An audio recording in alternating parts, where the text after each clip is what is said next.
தூத்துக்குடி மீன்பிடி துறைமுகத்திலிருந்து இன்று அதிகாலை 4 மணி அளவில் வந்து கலைராஜன் என்பவருக்கு சொந்தமான மீன்பிடி படகில் ஆண்டோ என்பவர் ஓட்டுநர் தலைமையிலான குழுவினர் வந்து ராஜ் உள்ளிட்ட 9 நபர்கள் மீன்பிடிக்க அதிகாலை சென்றிருக்கிறார்கள். திடீரென கடற்கரை பகுதியில் வந்து அதிகமான காற்று வீசி இருக்கிறது. இந்த காற்று வீசியதன் காரணமாக வந்து படகின் உள்ளே வந்து தண்ணீர் புகுந்திருக்கிறது.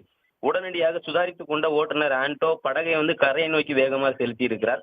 இந்த நிலையில் கரையை நோக்கி வேகமாக செலுத்தும் போது முயல் தீவிற்கு கிழக்கு பகுதியில் வந்து படகிற்கு உள்ளே வந்து அதிகமாக தண்ணீர் வந்து படகானது தண்ணீரில் வந்து மூழ்க ஆரம்பித்திருக்கிறது. உடனடியாக கையில் இருந்த கைபேசி மூலம் அருகாமையில் இருந்த மீனவர்களுக்கு வந்து தகவல்களை தெரிவித்திருக்கிறார்கள். அருகாமையில் மீன்பிடித்துக் கொண்டிருந்த மீனவர்கள் வந்து சம்பவ இடத்திற்கு உடனடியாக வந்து படகில் மூழ்கி கொண்டிருந்தவர்களை மீட்க துவங்கி இருக்கிறார்கள்.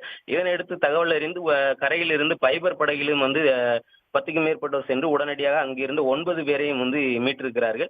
மீன்பிடி படகு மற்றும் மீனில் இருந்த வலையில் படகில் இருந்த மீன் வலைகள், ஜிபிஎஸ் கருவி உள்ளிட்ட விலை உயர்ந்த பொருட்கள் அனைத்துமே வந்து கடலில் மூழ்கி இருக்கிறது.